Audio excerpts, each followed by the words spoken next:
My name is Daniel Toscano, and I'm going to explain the structure and functions for the hemispheres. First, that the brain is divided into vertical halves with a walnut-like structure in which there is a small space. Each of those halves is known as hemisphere. This hemisphere maintains connection to its other thought fibers known as the corpus callosum. On the other hand, the brain along with the spinal cord make up the central nervous system. The corpus callosum connects the two hemispheres but also integrates and coordinates the mental process that I carry out. Usually the left hemisphere dominates the right. Language is often developed in the left hemisphere of people. In addition to language, the left hemispheres dealt with logical, analytical, and higher mathematical operations. On the other hand, the right hemisphere is involved in the recognition of emotion, such as faces and the global perception and the structure of the things and analysis. Similarly, we identify that the right hemisphere is also responsible for music and non-linguistic sounds, such as noises and animal sounds. Although the hemispheres of the brain are divided in the world of the body, this action is not performed evenly. Dominance will allow us to identify the hemisphere that will be used to carry out more specific activities according to the community of the person's customs, such as the hand to ride of the foot to kick. Finally, it has been prevented the right hemisphere can replace the linguistic functions of the left hemisphere in the event of the accident and thus take charge of the entire mechanism. Language disorders, aphasias. Language disorders known as aphasias are presumed to have as their cause some form of damage to specific site in the hemisphere where language is located.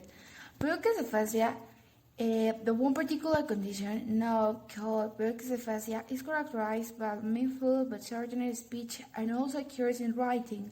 Although the most known feature of Broca's aphasia is the fragmentary nature of speech production, it has recently been discovered that speech comprehension is also affected. In one experiment with a patient with Broca's aphasia when presenting with a spoken sentence. The second one is Wernicke's aphasia. This condition is characterized by speech that often resembles what is called nonsense speech or double talk. It sounds right and is grammatical, but it is meaningless. It can seem so normal that the listener thinks that he or she has somehow misheard what was said, and is often the case in ordinary conversation. For example, patients with Wernicke's aphasia commonly provide substitute words or the proper ones on the basis of similar sounds, associations, or other features. The comparatively limited understanding we have of the neurological basis of language in the brain is the result of application of a relatively small number of methods. The oldest methods that used by Broca himself in the postmortem examination of the brains of patients who had displayed language disorder while they were alive. The abnormalities he found in certain areas of the brain in postmortem correlated with the language symptoms they display in life. Another method involves observing the language of patients who had brain operation, then to the study of the language of living patients with severe brain damage caused by accident or wartime injury was and still is a useful method of investigation. Yet another method pioneered by Penfield in 1950s involves the electrical stimulation of the cerebral cortex in patients who are conscious during brain surgery. The use of this procedure has been very limited since is restricted to the open brain areas of the person who are undergoing surgery without the use of anesthesia. In recent years, revolutionary new methods have been developed that lend themselves nicely to the study of language and the brain. These involve powerful and new techniques in imaging, CT or CET, PET, or MRI, or ERPs. All of these techniques involve the brain as it is without surgery or any other invasive procedure and indicate the actual functioning of the brain in real time.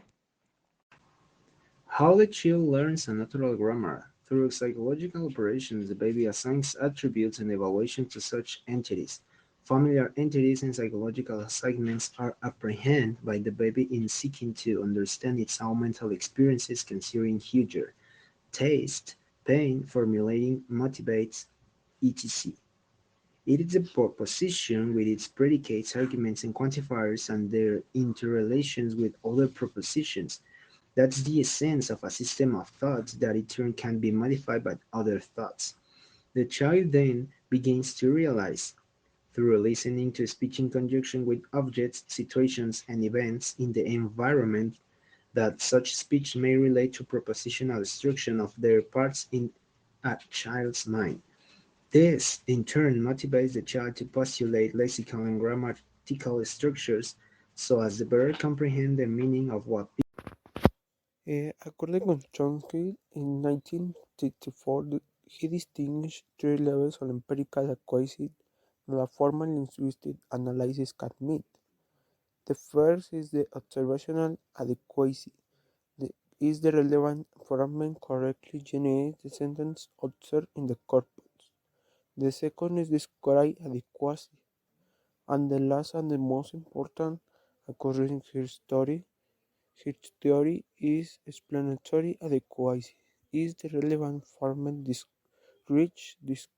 described adequacy is selected by universal grammar over all alternative formats also consistent with the observer corpus. The distinction between observational and described adequacy is related to the distinction between weak and strong generative capacity. Also, the weak generative capacity has to do with the generation of the right sequence of words. According to Chomsky, given an example of linguistic data and corpus of sentence, that a linguist states an starting point for his description of the language. He, he used the three levels in this adequacy and the levels.